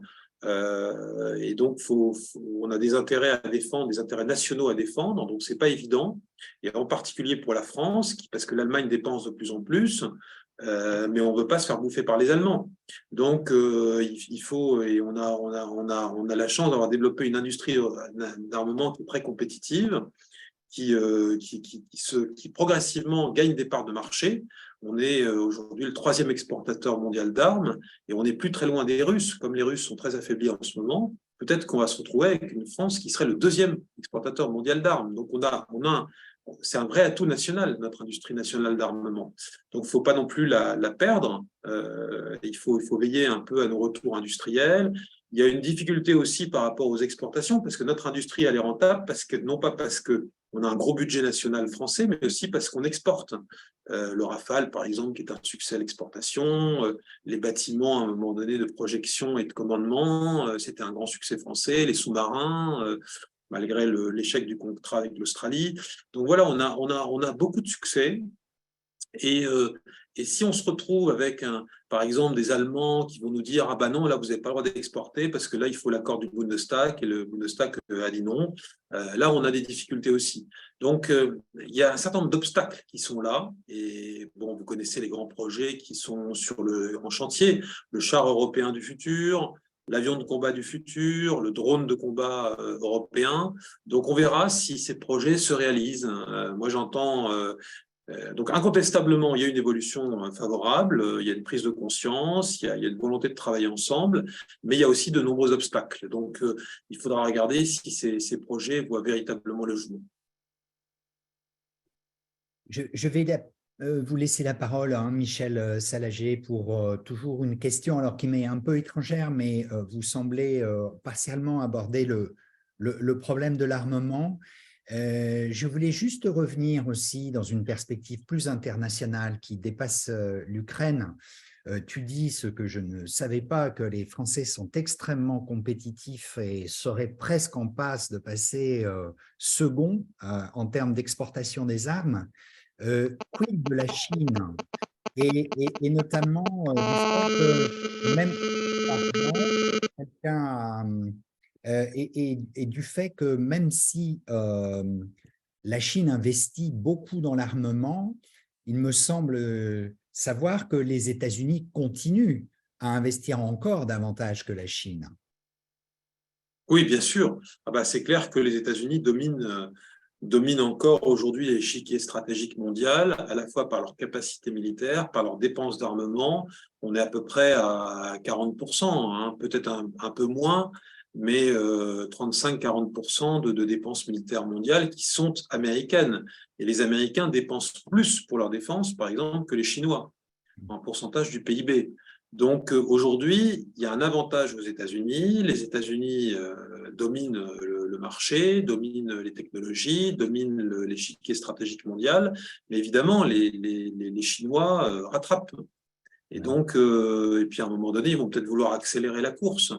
Donc là, on va se retrouver dans une compétition. Alors, je pense que les Chinois sont assez subtils à la fois dans leur diplomatie et dans leur stratégie internationale, bon, pour éviter d'entrer en rivalité directe et trop rapidement, mais il risque d'y avoir à un moment donné une compétition entre les deux géants, hein, qui n'est pas encore là, où les Chinois sont encore très, très en arrière, mais Graham Allison explique, hein, dans son livre qu'il y a une domination à un moment donné par le nombre de bateaux, par le nombre de missiles qu'on peut déployer. Donc, sur le théâtre de Taïwan, ce n'est pas du tout évident aujourd'hui que les États-Unis seraient capables de défendre Taïwan.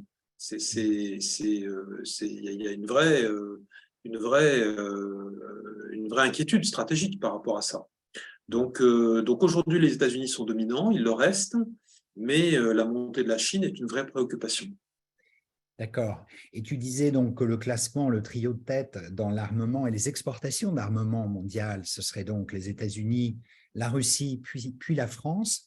Est-ce que tu connais la position de la Chine à l'heure actuelle en termes Alors, j'ai d'exportation? pas regardé le classement, mais c'est plutôt effectivement après ça, quoi. Ça fait partie des grands exportateurs, probablement juste après la France. D'accord. Comme des pays comme l'Allemagne, par exemple, aussi, hein, c'est important. Mais il y a d'autres exportateurs, d'autres grandes exportations d'armes. Je me demande si la Corée du Sud n'est pas aussi un exportateur important. Donc, voilà, il y a les Anglais, bien sûr, hein, l'Angleterre. Donc, il y a quelques puissances comme ça. Mais la France, bon, elle a réussi dans les dernières années à marquer beaucoup de points, hein, avec son industrie d'armement. D'accord.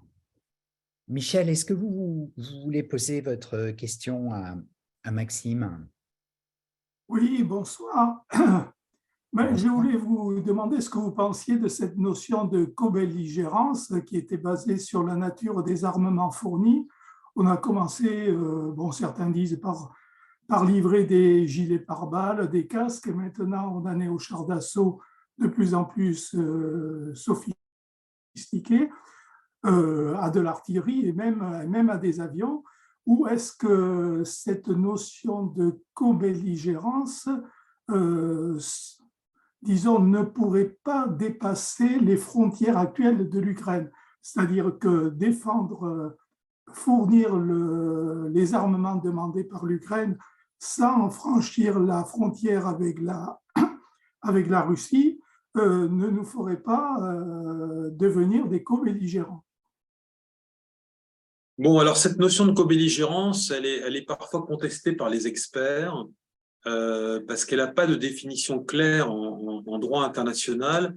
Bon, traditionnellement, le droit de la guerre et de la paix, c'était que vous avez des pays qui sont en guerre quand ils sont plus en paix, et puis vous avez des pays qui sont neutres. C'était ça, en fait, parce que, voilà, comme ils sont pas en guerre à côté d'un des deux pays, du coup, ils sont neutres. Bon, et puis la notion a un peu évolué, en particulier avec les États-Unis qui ont aidé les Anglais au début du second conflit mondial, où en fait, ils n'étaient plus complètement neutres parce qu'ils livraient des armements à l'Angleterre pour lutter contre l'Allemagne. Mais en fait, les États-Unis sont officiellement entrés en guerre seulement en décembre 1941. Et là, effectivement, voilà, c'était des pays qui étaient en guerre, les choses se sont clarifiées. Donc, livrer des armes, ça n'est pas de la co-belligérance. On n'est pas en guerre contre un pays parce qu'on livre des armes à son adversaire. Moi, ce que j'ai compris de la notion telle que l'analysent les juristes internationaux, c'est que la co-belligérance, ça veut dire qu'il y a une implication directe dans le conflit, soit parce que vous laissez un des belligérants utiliser votre territoire pour mener des opérations, ce qui est le cas de la Biélorussie. La Biélorussie a laissé son territoire utilisé par l'armée russe, donc elle s'est mise en position de co-belligérance, ou alors vous envoyez des troupes dans le conflit directement. Et à ce moment-là, voilà, vous êtes impliqué directement. Donc là, on est dans une situation de co-belligérance. Et les pays occidentaux, de l'Alliance Atlantique, les États-Unis, etc., évitent de se mettre dans ces deux situations. Donc, on n'utilise pas le territoire de l'OTAN pour les opérations militaires contre la Russie, et on n'utilise pas non plus, on n'envoie pas non plus de soldats directement dans le conflit. Il y a des volontaires, par exemple des Français. Là, vous voyez, l'autre jour, il y avait un reportage sur les volontaires français, mais ils sont volontaires et on n'encourage pas ça du tout officiellement. Donc la co-belligérance, bon, c'est vrai que c'est une notion compliquée à définir en droit international, mais je crois que il faut, enfin, ce que j'ai vu en tout cas des analyses juridiques, c'est qu'il faut que ce soit effectivement soit le territoire qui est utilisé, soit d'envoyer des troupes directement dans le conflit. Merci beaucoup de ces précisions. Alors Maxime, si tu veux bien, on va passer peut-être au volet européen, en fait, que tous ces problèmes impliquent. Donc, Nathalie, est-ce que vous voulez poser votre question? Oui, si vous m'entendez, Oui. voilà, merci beaucoup de prendre ma question. Je voulais savoir si la demande du président Zelensky d'adhérer à l'Union européenne était réaliste et ce que ça impliquerait en termes de conflit. Alors, l'Ukraine est depuis très longtemps en demande d'adhésion à l'Union européenne. Ça a commencé, moi je me souviens, j'avais été en poste à Bruxelles à l'époque et je m'occupais de ces pays justement. Et à l'époque, si vous voulez, la majorité des pays européens ne voulaient pas donner une perspective d'adhésion à l'Ukraine. Donc on avait des mots très gentils à l'égard de l'Ukraine qu'on soutenait. Dans son rapprochement avec l'Union européenne, mais on ne lui avait pas accordé ce qu'on appelait la perspective européenne, parce que perspective européenne, ça veut dire une perspective d'adhésion. À un moment donné, on a dit, avec les Balkans occidentaux, je crois que c'était le sommet Zagreb en 2000, qu'on accordait une perspective européenne aux pays des Balkans occidentaux, c'est-à-dire qu'on leur accordait la perspective d'adhésion. L'Ukraine, on n'a jamais voulu le faire jusqu'à la guerre en Ukraine. On avait un langage en disant nous saluons les aspirations européennes de l'Ukraine, ou alors nous prenons note et nous saluons son choix européen, enfin, des phrases comme ça, mais on ne voulait pas utiliser le terme perspective européenne. Et ça a changé avec la guerre en Ukraine, parce que bon, il y a une pression voilà, de l'urgence, de l'émotion. On se sent transporté d'un élan de solidarité à l'égard des Ukrainiens. On a déjà dit dans des textes européens que l'Ukraine était un pays européen. Donc voilà, à un moment donné, on dit on leur doit bien ça, en quelque sorte. Donc, on a accepté cette perspective d'adhésion et on a même accepté, dans un temps record, la candidature de l'Ukraine à l'Union européenne. Donc, on a fait déjà des pas très importants et très engageants. Donc, maintenant, ça y est, les choses sont lancées, on est dans la seringue. Donc, logiquement, on voit mal comment ça ne se ferait pas. Si l'Union européenne survit et qu'elle existe toujours, si l'Ukraine survit, normalement, ça va se terminer avec une adhésion de l'Ukraine à l'Union européenne. Alors évidemment, ça va prendre du temps. Là, la question, c'est de savoir si on doit démarrer des négociations d'adhésion. Les Ukrainiens le demandent parce que c'est l'étape suivante après avoir obtenu la reconnaissance de leur candidature. Et donc, on va voir comment on y répond, comment on gère les attentes ukrainiennes, comment on gère ce processus d'adhésion. On dit que ça va durer très longtemps, mais on disait ça aussi pour les pays de l'Est. Et puis finalement, vous voyez, la Pologne, entre les critères de Copenhague qu'on avait, je crois, agréés en 93 ou 94, et puis l'adhésion de la Pologne à l'Union européenne en 2004, ça a pris 10 ans. Donc voilà, et les Balkans occidentaux, là ça s'est un peu ralenti, certains ne sont toujours pas rentrés après la perspective européenne de Zagreb, 20 ans après. Donc à mon avis, ça prendra du temps. Je pense qu'il y a des pays qui ne sont pas pressés non plus que ça s'accélère, mais il y a un vrai risque que ça se passe, ou une vraie chance, ça dépend comment on le voit. Et alors, qu'est-ce que ça veut dire en termes d'implication? Ça veut dire qu'on a un pays de plus, qui va être un pays quand même important en population, donc vous voyez, entre 30 et 40 millions d'habitants, donc à peu près le poids de la Pologne, qui aura ses propres objectifs de politique étrangère. Et bon, j'imagine que après ce qui s'est passé, ils vont avoir des positions sur la Russie qui seront évidemment un peu comme celles des Polonais ou des pays baltes. C'est un pays qui a un vrai problème de corruption, et ça c'est très clair. Donc, est-ce qu'on transforme un pays qui n'est pas un pays, vous voyez, où l'état de droit est solidement enraciné, la règle de droit, en un pays de type occidental? C'est pas évident. Peut-être que ça peut se faire, mais vous voyez, la Grèce, par exemple, on les a fait rentrer dans l'euro, et puis on a découvert que la manière de gérer l'économie n'était pas forcément idéale. Donc, peut-être qu'avec le temps, mais à mon avis, ça prendra beaucoup de temps. de transformer ces pays. Voilà, donc je pense que ça peut se produire, ça va même peut-être venir plus vite qu'on le pense, mais que ça va poser d'énormes problèmes. L'Ukraine est un pays pauvre, donc il faudra beaucoup l'aider en termes d'aide économique. Quel sera l'avenir de la PAC, par exemple, parce qu'on a quand même beaucoup de produits agricoles ukrainiens. Il y a beaucoup de questions qui vont se poser, hein, je crois. Mais évidemment, ça ne peut pas être une réponse. Il y a une partie de ce dossier qui est une réponse à la guerre en Ukraine, c'est-à-dire qui est une façon de soutenir l'Ukraine, de lui donner cette perspective d'adhésion. Et après, c'est pas l'adhésion à l'Union européenne qui va sauver l'Ukraine. Il faut, là aujourd'hui, ce qu'il faut, c'est que l'Ukraine soit en mesure de résister à la Russie et de gagner le conflit. Et puis après, est-ce qu'il y a un risque d'extension du conflit à l'Union européenne? Bon, évidemment, ce serait assez saugrenu qu'un pays comme l'Ukraine soit dans l'Union européenne et en même temps avec des troupes russes sur son sol. Mais si vous regardez par exemple à Chypre, on a accepté l'adhésion de Chypre en 2004 et Chypre est un pays, on a accepté l'entrée d'un pays divisé dont une partie est occupée par la Turquie en réalité, avec une république de Chypre Nord qui n'est reconnue que par les Turcs. Donc on est déjà dans une situation un peu comme ça, difficile à gérer. Ce qu'il faut savoir, c'est que dans les traités européens, on a un engagement de défense collective, c'est-à-dire qu'on a un engagement de soutenir nos partenaires contre une agression. C'est dans les traités, mais on a aussi expliqué dans les traités que cet engagement de défense collective, c'était l'OTAN. Donc en réalité, la vraie extension du conflit, ce serait si l'Ukraine était dans l'OTAN. Parce que là, ça veut dire qu'on aurait une guerre directe entre l'OTAN et la Russie.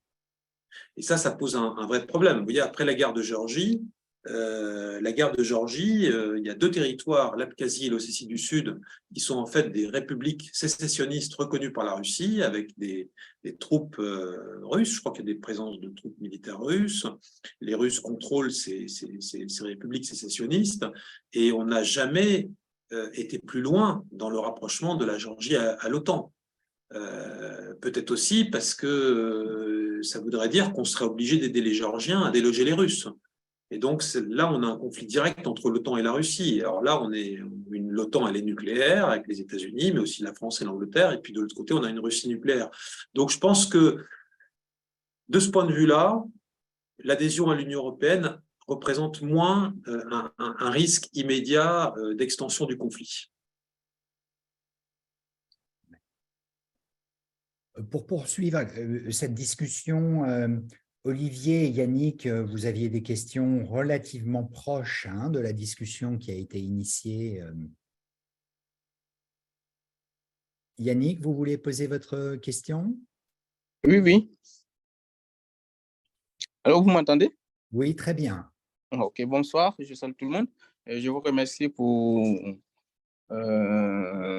ce bel entretien que nous sommes en train de faire à propos de l'avenir du monde. La question qui me tâtonne un peu, c'est concernant l'Ukraine, parce que souvent on entend Poutine dire que après la Deuxième Guerre mondiale, entre Staline et certains dirigeants, disons, de l'OTAN, c'est-à-dire les États-Unis et les Européens, il a été décidé à Yalta que la position de l'Ukraine devait rester neutre, ni dans l'OTAN, ni du côté des Russes. Et depuis un certain temps, cette parole donnée, bien vrai qu'il n'a pas été signé, parce qu'aujourd'hui, on cherche des preuves papier qu'on ne trouve pas, qui n'a pas été signé. Poutine trouve que cette décision n'est pas respectée, d'où le fait d'accepter l'Ukraine de rentrer dans l'Union européenne. Et certainement, à le voir parler, c'est cette position-là qu'il déteste. Et voici d'où il tire peut-être sa source d'invasion par rapport à l'Ukraine. Et qu'est-ce que vous en dites? Quel commentaire vous faites par rapport à ces dires de Poutine? Alors, c'est une question très difficile, en fait, parce que là, on est un peu au cœur, si vous voulez, de l'origine du conflit, je pense, avec des gens qui ont des visions, qui ont des réponses différentes à cette question.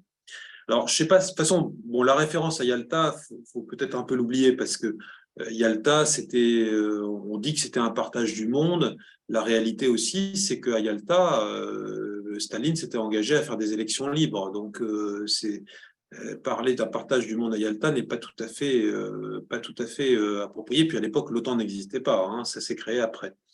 Donc, je dirais que pour l'élargissement de l'OTAN, ce qui est plus souvent utilisé, c'est de savoir si les Occidentaux, à la fin de l'URSS, s'étaient engagés ou non à ne pas élargir l'OTAN vers l'Est.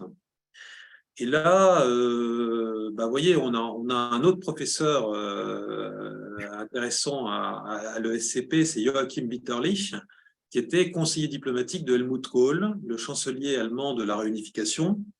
Et lui, il est catégorique. À l'époque, on a parlé de l'élargissement de l'OTAN à l'Allemagne de l'Est, puisque l'Allemagne se retrouvait réunifiée. Et donc, ce qu'on a discuté à l'époque avec les Soviétiques, puisque c'était encore l'URSS, c'était le non-stationnement de troupes de l'OTAN à l'est de l'Allemagne. Et ça figure dans les traités de la réunification allemande. Là, il y a eu des engagements très clairs qui ont été pris. Mais l'élargissement à l'est, ça n'a pas été abordé à l'époque. Alors peut-être que dans des discussions, etc., il y a des choses qui se sont dites, mais il n'y a pas eu d'engagement, c'est pas clair, vous voyez. Et quand les Occidentaux ont commencé à élargir l'OTAN vers l'Est, largement aussi sous la pression américaine, mais il n'y avait pas que les Américains qui le souhaitaient, d'abord à la Pologne, la Hongrie, la République tchèque, puis ensuite à d'autres pays, les pays baltes, la Roumanie, etc. À l'époque, on avait voulu accompagner ça d'un dialogue entre l'URSS, enfin la Russie, et l'OTAN. Donc on a fait d'abord un acte fondateur OTAN-Russie en 1997, puis ensuite une charte OTAN-Russie en 2002. Mais à l'époque, l'Ukraine n'était pas le sujet, parce que l'Ukraine n'était pas candidate pour entrer dans l'OTAN, et on n'avait pas promis l'élargissement de l'OTAN à l'Ukraine. C'est venu plus tard, quand il y a eu déjà la première crise en 2004-2005, avec la révolution orange, où là, on a commencé à avoir une bataille d'influence, l'Ukraine qui se rapproche des Occidentaux, et puis les Russes qui ne sont pas contents. Et à un moment donné, on a dit, dans le sommet de Bucarest, en 2008, l'Ukraine et la Géorgie seront membres de l'OTAN. On l'a écrit, ce qui est évidemment un engagement très lourd. Parce que quand je parlais de perspective d'adhésion de l'Ukraine à l'Union européenne, cet engagement, on ne l'a jamais pris jusqu'à la guerre en Ukraine. Tandis que l'engagement d'adhésion à l'OTAN, il est écrit dans le sommet de Bucarest.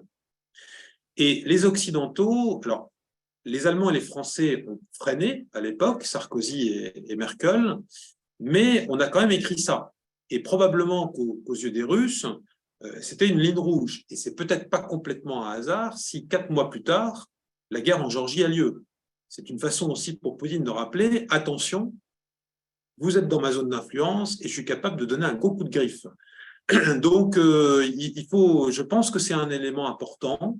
Mais après ça, au temps d'Obama, tout ça a été gelé.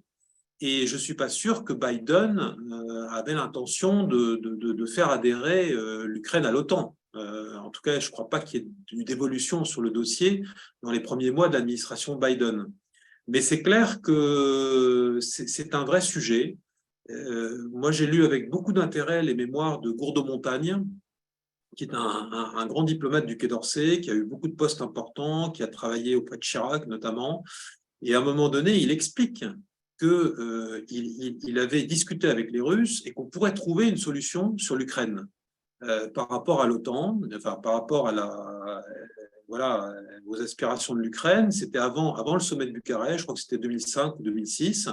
Et donc, il va voir Condoleezza Rice à Washington et il raconte tout ça dans ses mémoires. Donc là, je ne trahis aucun secret et donc on n'est pas dans le Chatham House. Mais il dit que Condoleezza Rice, à ce moment-là, l'a engueulé en disant « Ah non, vous les Français, vous n'allez pas recommencer. Vous nous avez emmerdés avec l'élargissement à l'Est, vous avez freiné, vous n'allez pas recommencer avec l'Ukraine. » Et donc, pour les Américains, c'était un non-starter de trouver un modus vivendi là-dessus. Et les Occidentaux ont toujours insisté sur le droit à l'Ukraine de choisir les alliances. Voilà, donc il y a eu une position occidentale qui est restée jusqu'au bout très ferme sur ce sujet-là. Alors, est-ce qu'il y aurait été possible de transiger là-dessus, de trouver un compromis? Vous savez que la base de Sébastopol, par exemple, c'était le port d'attache de C'était un port ukrainien en Crimée, mais c'était le port d'attache de la flotte de la mer Noire. Est-ce qu'on aurait pu trouver un accord avec Poutine là-dessus? Est-ce qu'on aurait dû le rechercher? Est-ce que si on avait fait ça, on n'aurait pas au contraire aiguisé ses appétits? Est-ce que ça aurait été pas une forme d'appeasement qui aurait en fait eu l'effet inverse? C'est-à-dire qu'au contraire, Poutine se serait senti pousser des ailes et aurait considéré que maintenant l'Ukraine était à lui. Vous voyez, on ne sait pas tout ça. C'est compliqué à juger.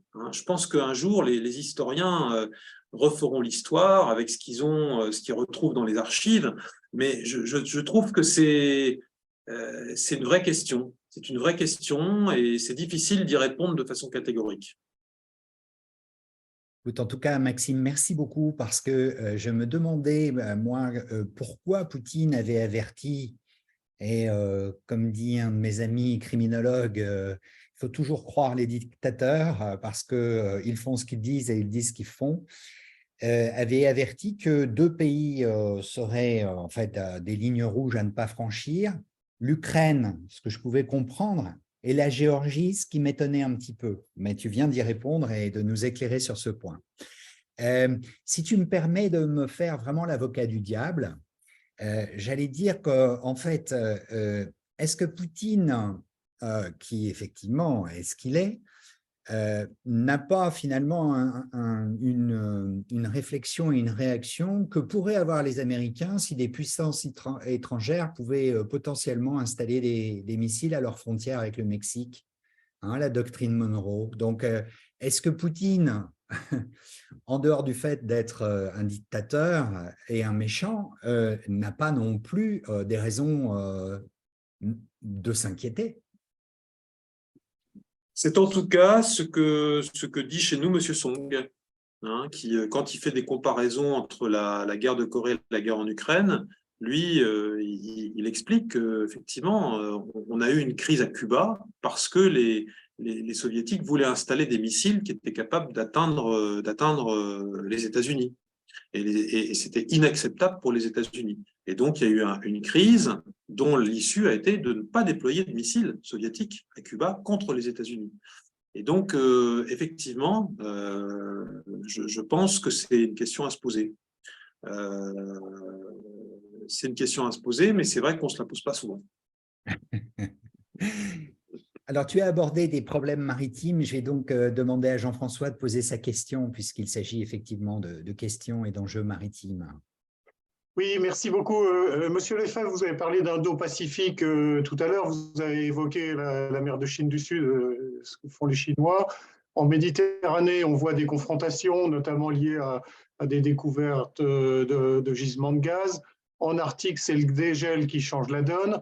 L'Internet qu'on utilise nous-mêmes passe par des câbles sous-marins et on voit que là aussi, des enjeux se font jour. J'aimerais vous demander là, si pour vous, les questions maritimes ont pris de l'ampleur et quelle place stratégique ça a pour vous. Merci. Alors, merci pour cette question. Je pense que vous avez tout à fait raison. C'est vrai que les espaces maritimes deviennent absolument cruciaux. Je ne peux que vous recommander de visionner une conférence qu'on a faite à l'ESCP sur le sujet, sur les espaces maritimes, avec d'ailleurs M. Song qui était présent, notre ambassadeur chargé de l'Indo-Pacifique, l'amiral de Saint-Germain qui dirige le Centre d'études stratégiques de la marine, et puis une autre spécialiste sur les questions maritimes, parce que c'est un vrai sujet. Ça fait partie, quand je décrivais un petit peu le détricotement du monde, des règles, ce qu'on appelle les espaces contestés. Ce n'est pas seulement d'ailleurs les espaces maritimes, c'est aussi l'espace tout court. Vous voyez ce qui s'est passé avec le ballon chinois, c'est le cyberespace. Donc, il y a beaucoup de choses comme ça. Et effectivement, aujourd'hui, on a besoin de plus en plus d'armements, de forces militaires pour sécuriser ces espaces, pour sécuriser ce qu'on appelle les communs.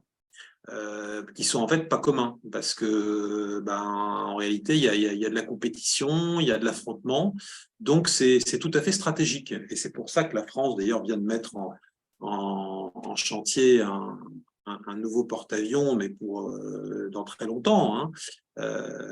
Mais c'est important d'avoir une marine, de garder une marine. La France a toujours été une grande puissance maritime. Elle a le deuxième espace maritime mondial, derrière celui des États-Unis. On est présent dans l'Indo-Pacifique. Donc, tout ça est absolument stratégique. Ça devient de plus en plus important. Alors, il y a différents aspects. Par exemple, il y a des opérations européennes qui existent.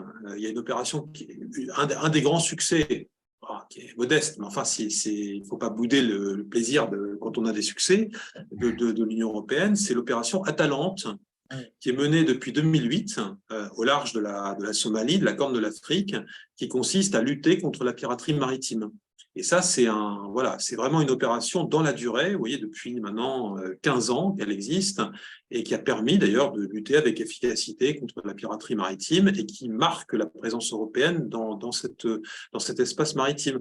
Mais on a développé une présence maritime coordonnée à l'ouest de l'océan Indien, dans le golfe de Guinée aussi. La Méditerranée, vous avez raison, c'est très important. Il y a l'enjeu des câbles. Donc, oui, tout à fait, c'est une place absolument stratégique et l'Union européenne peut jouer un rôle là-dedans. Et si vous regardez la boussole stratégique qui a été adoptée par l'Union européenne au début 2022, qui est un texte un petit peu très élaboré sur les ambitions de l'Europe en matière de défense, de sécurité, on n'avait jamais adopté un texte aussi élaboré, aussi stratégique. Il y a tout un volet qui s'appelle la sécurisation. Et la sécurisation, c'est aussi la sécurisation des espaces maritimes. Et là, l'Europe peut jouer un rôle. Parce que pour être présent en mer, il faut des bateaux. Et donc, quand on peut faire collaborer les marines françaises, espagnoles, italiennes, on peut marquer une présence. Donc, là, non seulement c'est un enjeu, mais en plus, on peut apporter une contribution importante. Merci. Pour continuer sur l'actualité, Frédéric, est-ce que vous voudriez poser votre question à Maxime, notamment sur l'entrée de la Finlande? Oui, bonjour. Donc, j'avais deux questions sur l'origine un peu de la guerre en Ukraine que l'on fait débuter en 2022, alors qu'en fait, ça date de 2014. Mais moi, j'ignorais même le nom du Donbass avant 2022. Pourquoi ces accords de Minsk n'ont pas été respectés? Pourquoi est-ce qu'on entend les chefs d'État Hollande et Merkel confirmer que finalement ces accords ne servaient pas à être respectés, mais à gagner du temps? Est-ce que ce n'est pas un petit peu chrysogène quand on entend des chefs d'État censés être garants de ces accords de Minsk avoir ce genre de déclaration? Et ça, c'est pour une question sur le passé. La question sur l'avenir, c'est qu'effectivement, au dire même du président de la République, Emmanuel Macron, l'OTAN était en état de mort cérébrale il y a encore quelques mois. Poutine a finalement réussi ce challenge extraordinaire de ressusciter l'OTAN, qui se développe de nouveau avec, on l'a vu, c'était aujourd'hui ou hier, l'entrée de la Finlande. Qu'est-ce que ça va avoir comme conséquence selon vous, d'une part pour la paix et d'autre part pour l'équilibre géostratégique d'une Russie qui n'a plus le traité de Varsovie, enfin le pacte de Varsovie, pardon, pour le soutenir, puisque même Varsovie fait partie maintenant de l'Union européenne et de l'OTAN. Alors voilà, Poutine, il est un peu tout seul. Et évidemment, chez qui il va aller se consoler? Avec les Chinois, qui va l'accueillir à bras ouverts, parce que par ailleurs, il y a des contentieux dans le Pacifique qui font que la Chine se positionne assez ouvertement contre les États-Unis et donc avec Poutine. Alors, selon vous, qu'est-ce que ça va donner tout ça?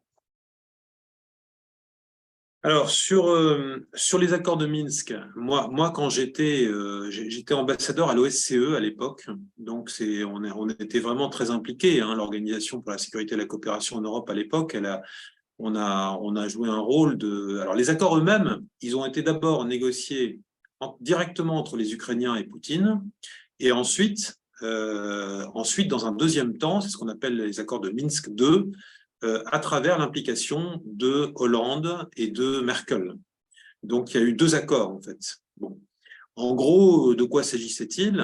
Et puis après, l'OSCE a été amené à mettre ça en œuvre en déployant une opération sur place, mais les observateurs de l'OSCE, à l'époque, avaient accès au Donbass. C'est-à-dire qu'on était encore dans la logique, vous voyez, dans la logique, si vous voulez, les cliquer. Hein. La Crimée, les Russes l'avaient prise, et là, ils considéraient que c'était fini maintenant, ça c'était chez eux. Par contre, le Donbass, ils considéraient encore que ça faisait partie de l'intégrité territoriale de l'Ukraine, à l'époque. Donc quel était l'objet des accords? C'était de réintégrer le Donbass dans l'Ukraine et d'avoir un statut d'autonomie pour le Donbass.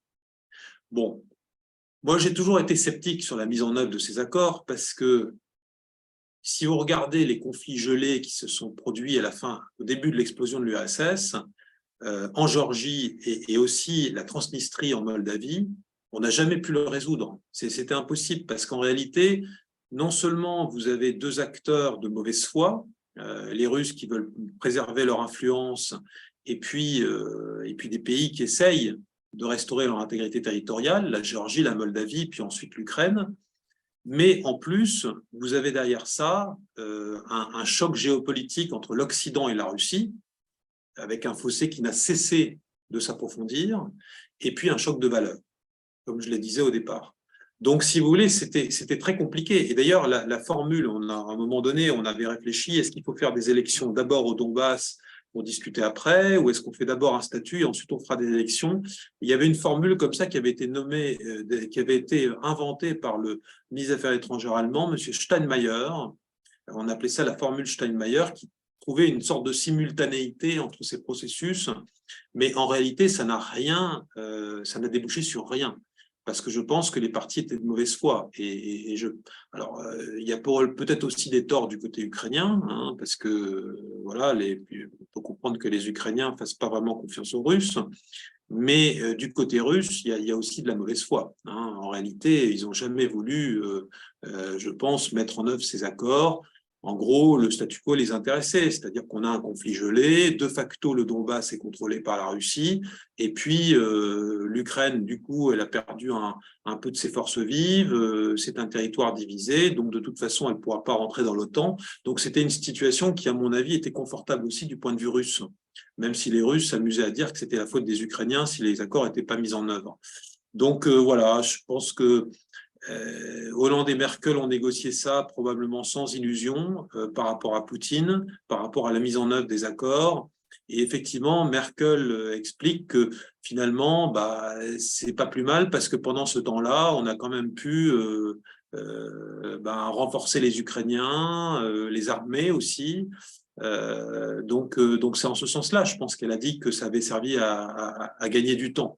Ce qui évidemment est retourné comme argument par les Russes en disant, vous voyez bien, ils n'étaient pas de bonne foi en disant ça, et en fait, ils cherchaient à renforcer l'Ukraine contre le Donbass, etc.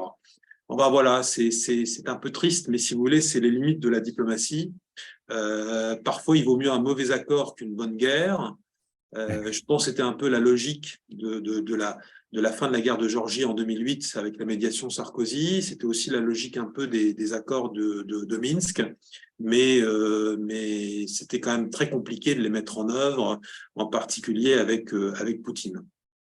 Sur l'OTAN, bon, évidemment, hein, c'est quand même un des grands succès de Poutine d'avoir revitalisé l'OTAN, d'avoir réussi à précipiter la Finlande et la Suède, qui étaient quand même sur une ligne de neutralité dans l'OTAN. Donc, on peut dire qu'il a gagné là sur toute la ligne. Bon, à mon avis, ça ne va pas changer grand-chose. Bon, évidemment, pour les Russes, ce n'est pas forcément une bonne nouvelle. Ils ont une énorme frontière de plus avec l'OTAN.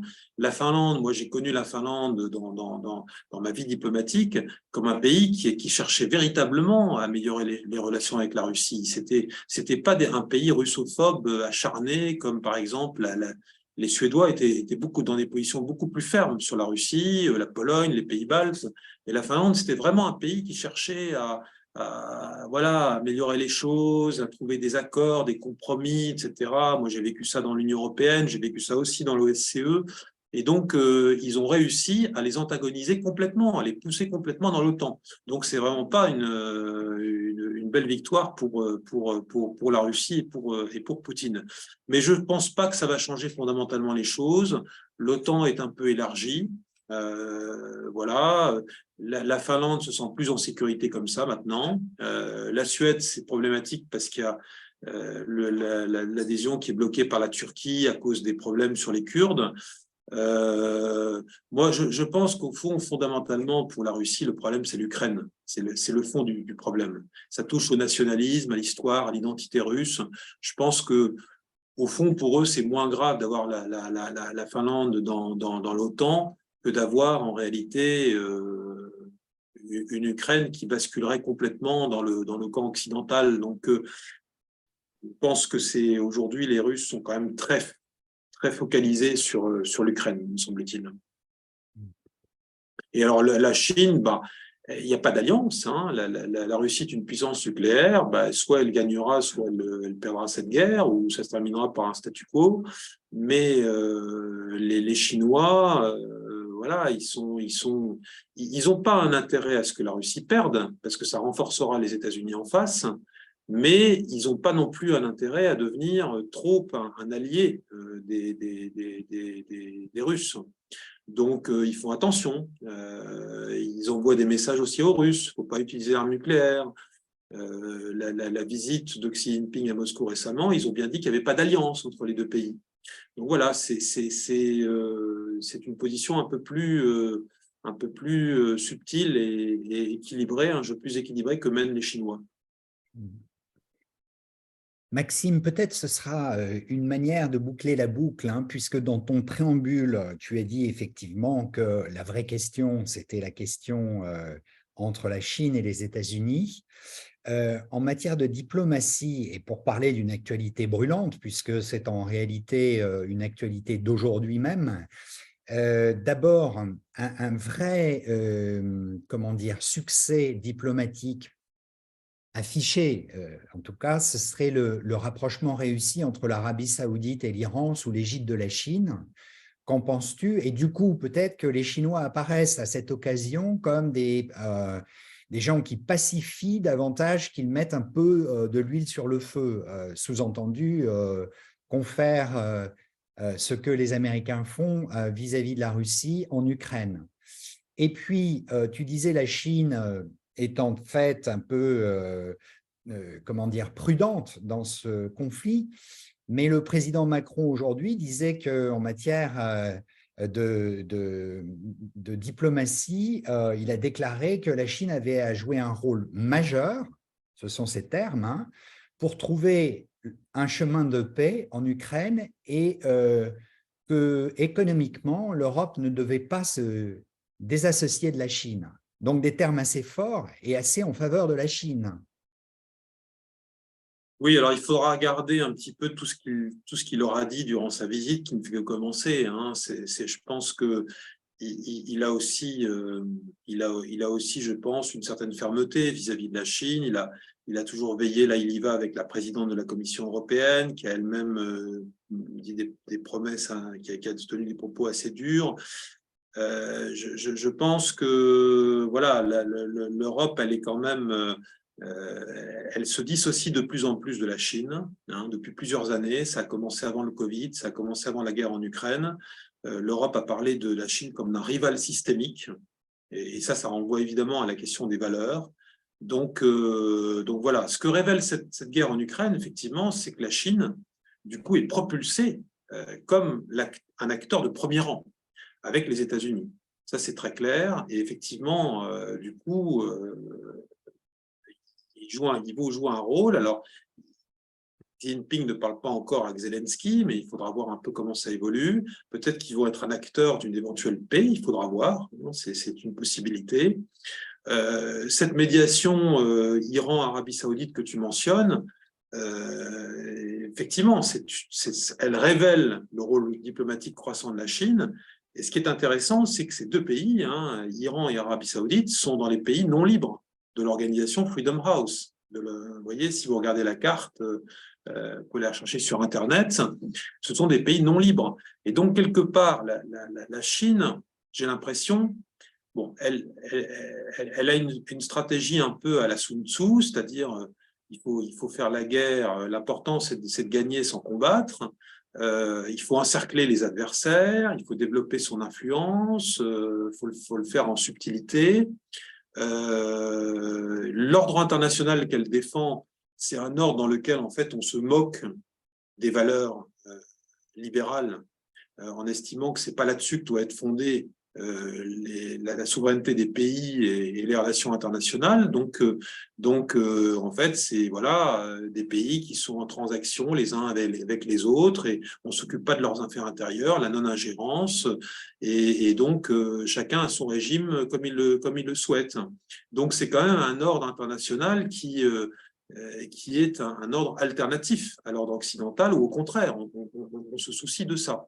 Donc voilà, la Chine joue un rôle croissant, elle peut jouer un rôle stabilisateur, peut-être. Nous, il faut quand même qu'on réfléchisse aussi en Européens, et ça renvoie aussi à la conclusion que je faisais, à qu'est-ce qu'on veut nous? C'est-à-dire, est-ce qu'on veut effectivement aller de plus en plus vers cette polarisation, ou est-ce qu'on veut aussi à un moment donné concilier notre soutien aux valeurs avec une forme de stabilité mondiale? Et donc, et ça, c'est évidemment tout l'art de la diplomatie, c'est le dialogue, c'est la fermeté aussi. On ne peut pas parler avec efficacité si on n'a pas aussi la force des armes, la force de la puissance. Donc, faut savoir bien gérer ça. Et c'est ce qu'on essaie, je pense, un peu de faire avec la Chine, mais c'est très compliqué. Merci infiniment, Maxime, de tes éclairages avisés et tout à fait clairs et pédagogiques. Merci pour votre attention. Je crois qu'on a passé une formidable soirée. Il y avait d'ailleurs encore de nombreuses autres questions, mais peut-être que ça nous entraînerait un petit peu loin. En tout cas, tu faisais allusion aussi à la conférence que tu as certainement orchestrée sur les espaces maritimes. Si tu le veux bien, je me permettrai de te demander le lien. Le lien, absolument. Voilà, et on le fera connaître à nos camarades de l'IHEDN, que ça intéressera absolument. Oui, elle est diffusée sur la chaîne YouTube de l'école, de l'ESCP, donc voilà, elle est vraiment en accès libre. D'accord, formidable. Donc à nouveau, grand merci. Et puis, à très vite pour ce qui nous concerne, et puis à très vite peut-être aussi pour la prochaine de nos conférences vis-à-vis des auditeurs ce soir. Merci encore et à très bientôt aux uns et aux autres. Bonne soirée, au revoir. Bonne soirée, merci beaucoup Maxime. Au revoir.